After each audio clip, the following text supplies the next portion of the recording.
Saya selalu tengok orang kata saya kat belakang. Walaupun grup-grup ustaz-ustaz, alim ulama' ni, dalam grup kutuk saya ramai-ramai. Saya tahu semua sekali, saya baca. Bila saya sedih, saya kata, Ya Allah, kalau ada pahala untuk sabar ini, saya hadiahkan untuk mak saya. Saya hadiahkan untuk mak saya. Saya hadiahkan untuk mak saya. Kalau ada pahala untuk sabar ini, saya hadiahkan untuk mak saya. Saya hadiahkan untuk mak saya. Saya selalu tengok orang kata saya kat belakang. Walaupun grup-grup ustaz-ustaz, alim ulama' ni, dalam grup kutuk saya ramai-ramai. Saya tahu semua sekali, saya baca. Tapi saya pun tak mau balas-balas. Saya pun tak nak gaduh dengan siapa-siapa. Saya doa mereka dapat kebaikan hidayah. Saya patut tak cerita saya tersebut. Moga Allah maafkan saya. Jadi bila benda-benda macam tu saya terbaca, saya tahu ulang-ulang kali orang kata saya hari-hari update status sana sini. Saya tak kacau hidup dia. Saya tak kacau hidup dia. Saya tak pernah sentuh hidup dia. Saya tak sebut nama dia. Saya tak pernah keji dia. Saya tak pernah hina dia. Saya tak pernah minta apa-apa kat dia. Sesin pun saya tak minta kat dia. Satu apa pun dia orang tak didik saya. Yang didik saya ustaz-ustaz, cikgu-cikgu saya dulu. Mereka dah meninggal dalam kubur. Saya tengah malam dengar seorang cikgu saya dah meninggal. Saya tak kenal dia. Tengah malam saya dengar ada orang tengah nangis kat Masjid Seri Petaling tu. Ada orang nangis. Saya pergi kat situ. Dulu, bukan yang baru ni, dulu. Saya tak pergi Masjid Seri Petaling baru ni masa Covid ni, saya tak pergi. Ramai ingat saya pergi. Ustaz dah buat saringan, saya tak pergi. Biasa saya pergi dulu.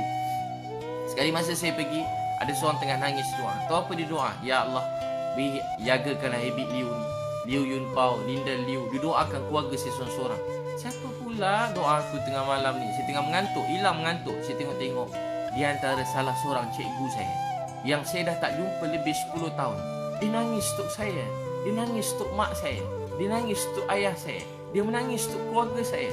Tengah malam dia nangis untuk saya. Itulah ustaz alim ulama' yang sebenar. Tengah malam nangis untuk umat. Nangis untuk orang jahat. Nangis untuk penzina. Nangis untuk orang tepi jalan. Nangis untuk orang jauh pada Allah. Nangis untuk orang bukan Islam. Doa, Ya Allah, jangan marah mereka, beri mereka hidayah. Ya Allah, fahamkan mereka. Ya Allah, fahamkan mereka, beri mereka hidayah. Tengok orang jahat, Ya Allah, jangan marah mereka, beri mereka hidayah. Ya Allah, kesian kat Habib Liu ni, beri dia hidayah, bimbing-bimbing dia. Malam-malam nangis, siang dipegang sikit. Habib, ni ada salah sikit Habib, betulkan sikit. Dia telah banyak buat baik kat saya, dia tegur saya sikit. Dia tegur saya sikit, sikit dia tegur. Sekarang berbeza. Banyak ustaz-ustaz, alim ulama', mereka keji kita kat belakang. Cakap kat belakang, hina kat belakang. Cakap bukan belakang, depan juga kat Facebook, kat Instagram. Bukan baru ni, dah lama dah. Banyak kali dah, setiap kali update. Saya banyak juga kadang-kadang pergi mana tempat tiba kena halau. Yang halau pun ustaz juga halau. Halau pada masjid. 2-3 tempat saya pergi, dia kena halau. Saya pergi berdakwah free, masa free. Lepas tu saya, kalau ni saya kadang saya ada cas supaya mereka urus sikit surat untuk saya. Kalau saya bagi free, saya dah kena halau. Bukan dulu-dulu kena halau bermasjid. Saya bukan cakap apa-apa. Saya tak sentuh hal-hal semasa, nak sentuh orang. Tak, saya bukan orang macam tu.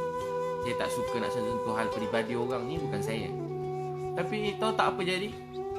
Orang halau, orang keji. Tahu tak apa saya nak beritahu tuan-tuan sekalian? Sedih. Orang sekarang patutnya, ramai alim ulama' yang baik-baik, yang soleh, yang sangat saya hormati, membuat saya semakin cinta sayang pada Islam. Tapi ada juga alim ulama' yang baik-baik, yang belajar jauh-jauh. Dia jadi macam, dia penat agaknya belajar jauh-jauh. Penat belajar jauh-jauh. Lepas tu tengok tiba Cina mana pula ni agaknya. Tapi macam tu, keji kat belakang, cakap bukan-bukan. Saya macam pada dulu lagi. Saya tak kacau hidup dia, tak sentuh hidup dia. Saya tak susahkan dia pun. Saya tak minta sesuap nasib pun kat dia. Saya pun tak ada kacau hidup dia, tak pernah keji dalam ceramah saya tentang dia. Saya cuma berkongsi kebaikan. Ni kan dunia Instagram, Facebook. Saya memang saja banyak baik-baik. Sebab anak-anak saya pun ada Facebook, Instagram. Saya nak dia tengok benda baik-baik. Saya nak banjirkan benda baik-baik dalam Facebook, Instagram ni. Saya nak anak-anak saya tengok. Kalau tak, anak-anak kita sayang orang Korea. Tak salah sayang orang Korea. Dulu kita mak-mak sayang orang Hindustan. Tak salah tengok Hindustan sikit, tak salah. Tahu tak apa yang salah? Salah bila tak ada orang tengok Hindustan. Sekarang anak-anak Korea, sekarang terikut setengah-setengah. Bukan semua sikit-sikit terikut-ikut. Jadi kita nak marah orang Korea? Tak. Dia banyak kebaikan yang boleh kita belajar. Tapi tahu tak apa yang kita ni? Kita orang Islam kena banyakkan contoh-contoh yang baik. Meninggalkan contoh-contoh yang baik. Itu abang kakak. Apa tu dakwah? Dakwah ni, kita dakwah manusia. Tak nak agama, datang dekat pada agama. Tu dakwah.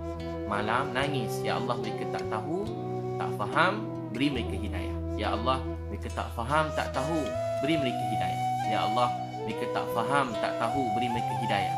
Ya Allah, mereka tak faham, tak tahu, beri mereka hidayah. Ya Allah, mereka tak faham, tak tahu, beri mereka hidayah. Saya kakak abang, saya kalau dakwah dekat, saya jenis tak takut kalau buat dakwah ni. Tapi dengan alim ulama, ustaz-ustaz, cikgu-cikgu ni, saya ada rasa, memang saya tahu saya bodoh, jahil. Jadi saya penuh rasa kemuliaan pada mereka, penuh rasa hormat, muliakan mereka daripada dulu.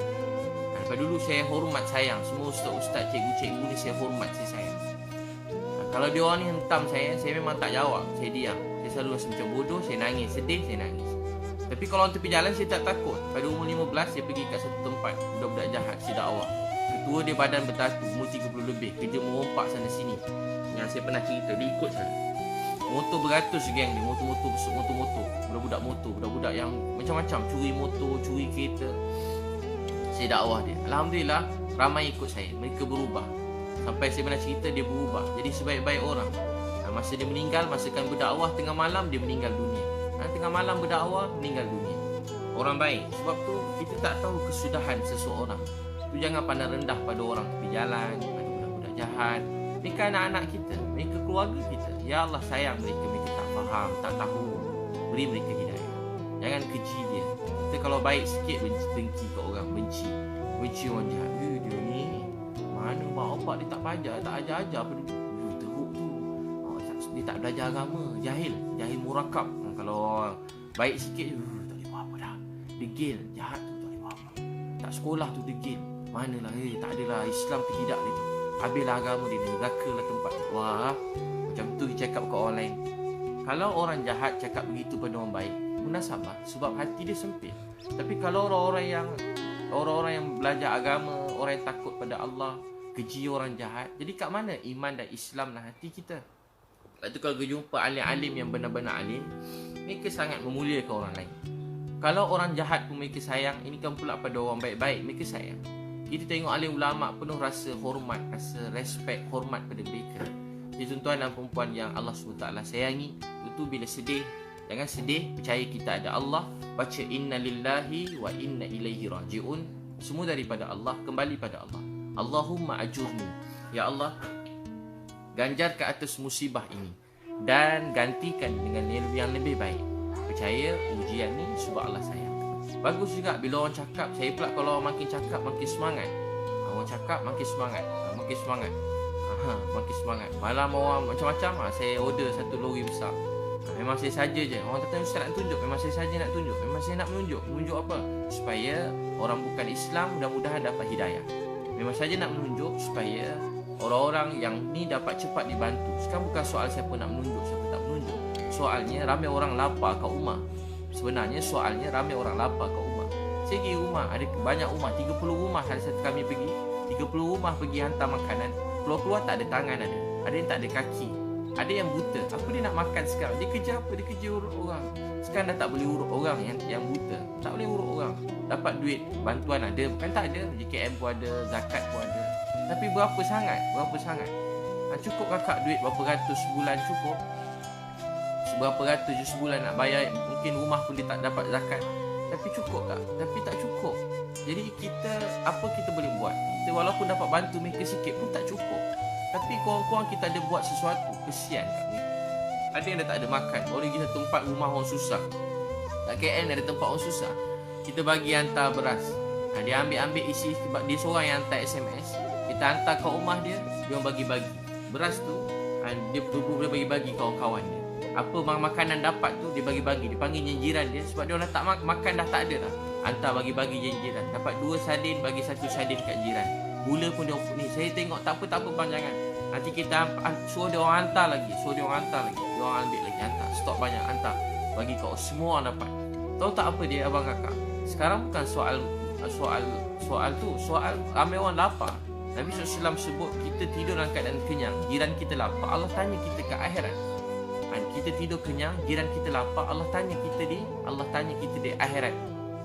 Kita tidur kenyang, jiran kita lapar, Allah tanya di akhirat. Jadi kita kena tolong seramai orang. Ini kan pula ada adik-beradik kita lapar, tolong dia. Ini waktunya. Bukan hari-hari datang COVID-19, datang waktu ni je. Di waktu ni untuk tunjukkan apa kita nak tunjuk pada Allah.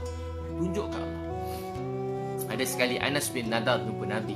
Dia kata, ya Rasulullah, Dia tak dapat pergi perang Badar, dia sedih, nangis. Anas bin Nadar. Anas bin Nadar ni pakcik Anas bin Malik. Anas bin Malik. Anas bin Malik.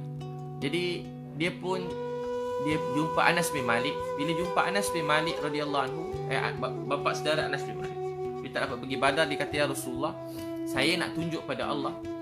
Saya nak tunjuk pada Allah apa yang saya boleh buat untuk agama ni. Saya nak tunjuk pada Allah apa saya boleh buat untuk agama ni. Saya nak tunjuk pada Allah apa saya boleh buat untuk agama ni. Dia pergi perang Uhud. Masa pergi perang Uhud, apa jadi, musuh datang pada atas bukit. Naik atas bukit tu, kemudian musuh datang dan dia kena tikam bahagian depan 80 kali.